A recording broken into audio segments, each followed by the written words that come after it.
La Semaine internationale de l'artisanat de Grand Bassam est à sa 4e édition. Plus de 200 artisans venus de 16 pays africains vont exposer leurs produits pendant 11 jours. Et puis dans 2 jours, la Côte d'Ivoire va commémorer son accession à l'indépendance pour marquer donc le coup des drapeaux flottent dans les rues d'Abidjan et de petits commerces se font autour de l'événement. Bonsoir et bienvenue dans le journal. L'art africain au cœur d'une rencontre culturelle. La Semaine internationale de l'art de Grand Bassam. Des artisans ivoiriens, burkinabés, maliens se sont donné rendez-vous dans la ville balnéaire pour exposer leurs produits. Un trésor dont l'Afrique regorge et qui a retenu l'attention de notre reporter Noussangari. Martine est une teinturière de tissu à Bobo-Dioulasso, la capitale économique, 2e plus grande ville du Burkina Faso. La teinturière de 51 ans est à Abidjan depuis quelques jours pour commercialiser des vêtements made in Burkina, son pays d'origine. Appelées Koko Donda, ces tenues sont confectionnées à partir de tissus ou de pagnes tissées teints à la main. Koko Donda, c'est une spécialité du Burkina Faso et c'est une technique ancienne et depuis les siècles que ça se faisait et qui est revenu à la mode, ça est en tendance mais présentement. Les bandes sont tissées par les tisseuses et ensuite teintes par les teinturières. Ça que nous avons pris pour teindre comme ça. Et ça fait du Koko Donda 100% Burkina Faso. On les utilise dans l'habillement.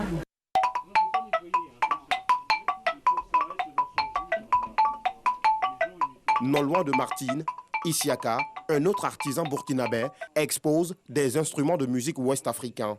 Des instruments qu'il a décidé de valoriser pour pérenniser le patrimoine culturel subsaharien. Vous avez le balafon, le goni, vous avez les baras, qu'on appelle effectivement bendré, vous avez des doum, vous avez des guembé, vous avez beaucoup d'instruments. Voilà. Moi, j'ai décidé de valoriser l'artisanat africain, faire voir notre artisanat, notre savoir-faire. Moi, la particularité, c'est un peu l'Afrique de l'Ouest, mais souvent on parle un peu en Afrique de l'Est aussi, Afrique centrale. Ici, on peut apercevoir également des chapeaux de Saponé, une autre ville du pays des hommes intègres. Ces chapeaux de paille tissés dont raffolent de nombreux touristes. Quand on dit Burkina, la plupart du temps, c'est le chapeau de Saponé qui se fait voir. Même quand on sort hors du Burkina, que ce soit les artisans, les athlètes et tout ce qui est, même les ministères qui sortent, c'est le chapeau de Saponé qui les accompagne. C'est un produit labellisé burkinabé. Nous sommes à la Semaine internationale de l'artisanat de Grand Bassam. Plus de 200 artisans venus de 16 pays africains exposent à cette foire artisanale. C'est aussi le cas d'Ali, venu du nord du Mali, pour promouvoir les objets d'art touareg. Ça, c'est des bracelets avec argent. Ça, c'est des boîtes avec le cuir. C'est les boîtes à bijoux, pour mettre des bijoux. Ça, c'est un coffre qui fait partie de décoration de la maison. Il y a aussi des sabres pour décoration. C'est des objets touareg. C'est des objets touareg. Nous, on l'utilise pour quand même utiliser pour la maison, pour décoration. La SIAB, Semaine internationale de l'artisanat de Grand Bassam, est une plateforme d'échange et de promotion des produits artisanaux africains. En tant qu'artisan moi-même depuis 1996, après avoir visité beaucoup de pays, un événement de ce genre-là manquait à la ville de Grand Bassam, qui est pourtant une ville touristique, une ville culturelle et une ville inscrite. Donc réfléchi et on a décidé de changer avec eux, ce qui va permettre aussi à des artisans qui sont sur place, qui n'ont pas la chance de sortir, d'avoir le prix qualité pour pouvoir s'améliorer et pouvoir être compétitif demain. Maillon important dans le développement des États, le secteur de l'artisanat contribue à 20% au produit intérieur brut des États africains et occupe 40% de la population active ivoirienne. La Semaine internationale de l'artisanat de Grand Bassam vient donc à point nommé, selon Assemien Yapo, représentant du ministre de la promotion des PME, de l'artisanat et de la transformation du secteur informel. Initiée en 2017, la Semaine internationale de l'artisanat est à sa 4e édition. Elle va se tenir sur 11 jours dans la ville historique de Grand Bassam. Pendant ce temps, la rue d'Abidjan arbore les couleurs du drapeau ivoirien orange, blanc et vert à l'approche de la commémoration des 61 ans de l'indépendance. De petits commerces à 2 drapeaux se développent, une aubaine pour ses vendeurs. Colette Ilboudo, Ido Georgette et Kader Batil ont promené leurs caméras dans quelques rues du district d'Abidjan. Indépendance, tcha tcha. À quelques jours de la célébration de la fête de l'indépendance de Côte d'Ivoire, Abidjan, la capitale économique, se pare de ses plus beaux habits.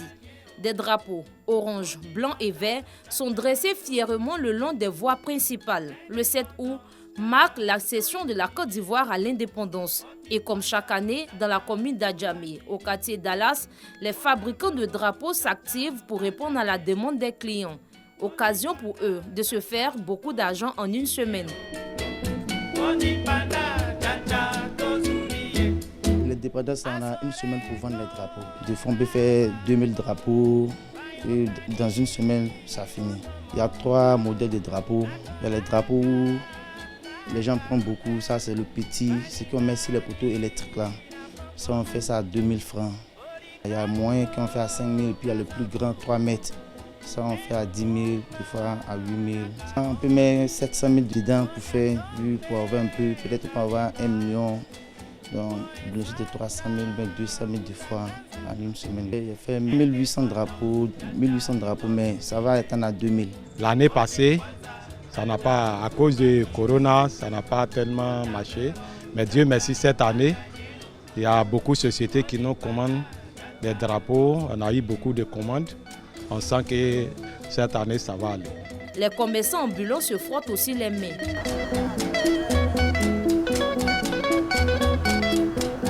Le 7 août, c'est l'indépendance. Donc, pendant une semaine du 2 au 7, on a encore vraiment l'occasion de pouvoir valoriser un tant soit peu en faisant la promotion du pays, en vendant les drapeaux. C'est quelque chose qui rapporte beaucoup. Ça nous permet de pouvoir un peu subvenir à nos besoins sur la fac là-bas. Donc voilà pourquoi quand il y a les fêtes comme ça, peut-être l'indépendance, on sort venir sur la route, venir un peu, mais c'est un peu difficile de travailler avec les voitures, mais c'est encore plus honnête de se défendre comme ça quand il y a l'occasion. Même si le 61e anniversaire de l'indépendance de la Côte d'Ivoire ne sera pas célébré comme les années précédentes, les Ivoiriens sont heureux et gardent de bons souvenirs des festivités autour de l'événement. À l'époque, le temps d'ouvrir, nous partions à la radio, on partait nos pièces pour prendre des cadeaux, pour recevoir des cadeaux. Ceux qui sont nés de l'indépendance. Non, franchement, bon, maintenant, il n'y a plus de défilé maintenant. On ne défile plus comme avant, puisque à l'époque, je partais à l'école. On choisit des élèves, quelques élèves pour aller défiler. À l'époque, vraiment, c'était intéressant. Hein. Les défilés, non, vraiment, c'était intéressant. C'est l'anniversaire de la Côte d'Ivoire et c'est que moi, mon anniversaire. Le 7 août prochain, seulement une cérémonie symbolique de prise d'âme se tiendra au palais présidentiel en raison de la résurgence des cas de Covid-19 signalés par les autorités sanitaires.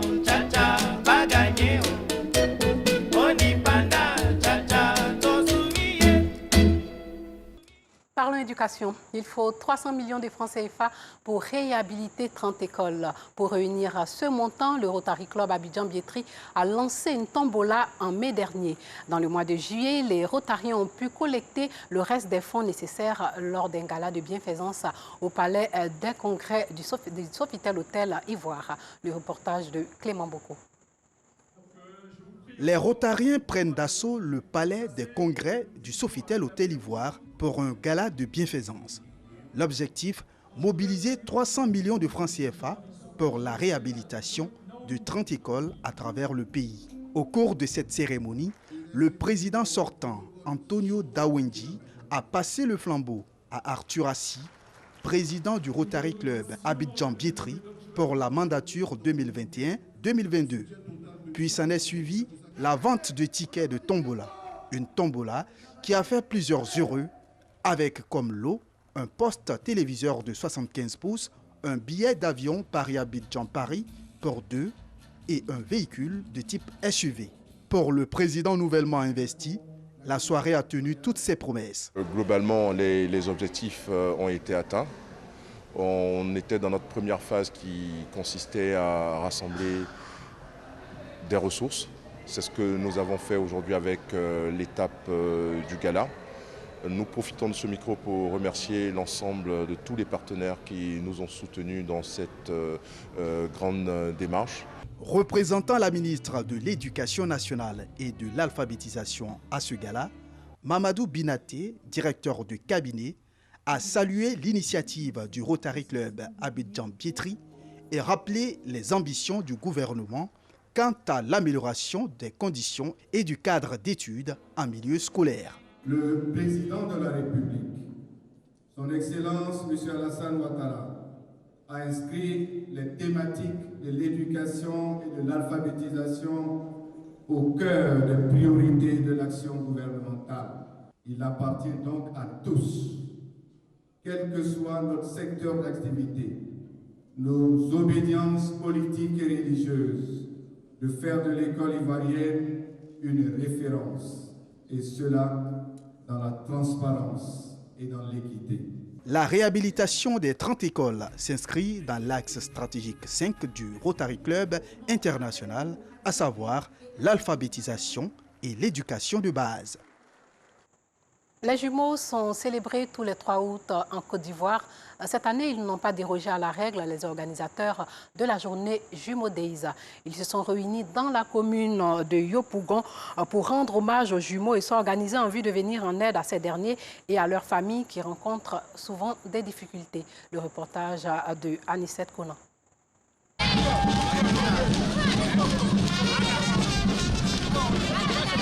C'est par cette parade en fanfare que la journée nationale des jumeaux dénommée Jumeaux Days a démarré. Les jumeaux et leurs parents sont présents à la place CPN dans la commune de Yopougon. L'idée, promouvoir leur existence et toucher du doigt les difficultés auxquelles les jumeaux font face. Le jumeau est une grâce. L'objectif principal de l'ADJPCI, c'est de promouvoir d'abord l'existence des jumeaux, mais c'est de lutter contre le phénomène des enfants jumeaux exhibés dans la rue pour la mendicité. Pour nous, un enfant est une grâce de Dieu. Alors il est important qu'on donne la chance à un enfant pour pouvoir être dans la même ligne de conduite que les autres enfants. Parce que la rue n'est pas un endroit où il faut avoir une éducation. Ces jumelles ont profité de l'occasion pour lancer un appel aux parents des jumeaux en vue de les inciter à les scolariser. Je trouve cette journée exceptionnelle. Ça fait plusieurs années que nous ne voyons pas ce genre de manifestation.